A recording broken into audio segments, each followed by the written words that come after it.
नमस्कार मित्रांनो, आता आम्ही आहोत कोल्हापूरमधील प्रवासी पांडुरंग नावाच्या एका मंदिरामध्ये. स्टोरी एकदम हटकी आहे, वेगळी आहे मित्रांनो.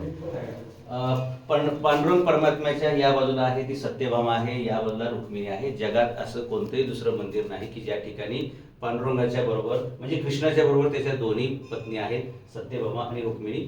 आणि विशेष म्हणजे जगातली ही एकमेव मूर्ती आहे आणि हे मंदिर असं की इथं पांडुरंगाच्या पण पायामध्ये चप्पल आहे आणि सत्यभामा आणि रुक्मिणीच्या पण पायामध्ये चप्पल आहे. याची स्टोरी अशी आहे की पांडुरंगांच्यावरती नाराज होऊन ज्यावेळी महालक्ष्मी म्हणजे आपली पद्मावतीवर त्यांचं लग्न झालं, त्याच्यावेळी रुक्मिणी नाराज झाली. रुक्मिणीने घर सोडलं. तिच्या शोधासाठी म्हणून पांडुरंग त्यांच्या मागे मागे यायला लागले. म्हणजे रुक्मिणी जसा प्रवास करत गेली तसे जे पांडुरंग प्रवास करत गेले, त्यांच्या मागे पद्मावती म्हणजे सत्यभामा सुद्धा आली.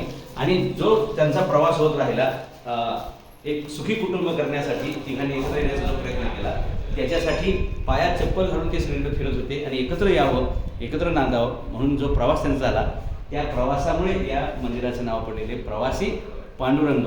आणि हे कोल्हापूरमध्ये ज्यावेळी तुम्ही अंबाबाईला वगैरे येतात त्याच्यापासून एक 500 मीटरवरतीच हे मंदिर आहे. तर हे सुद्धा तुम्ही बघून घ्या. आणि ह्या पांडुरंगाच्या मुकुटाच्या वर एक शिवलिंग सुद्धा आहे.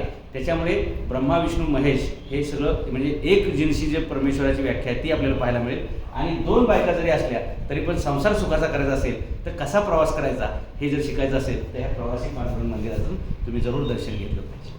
पिंडीचं शूटिंग घेऊ काय?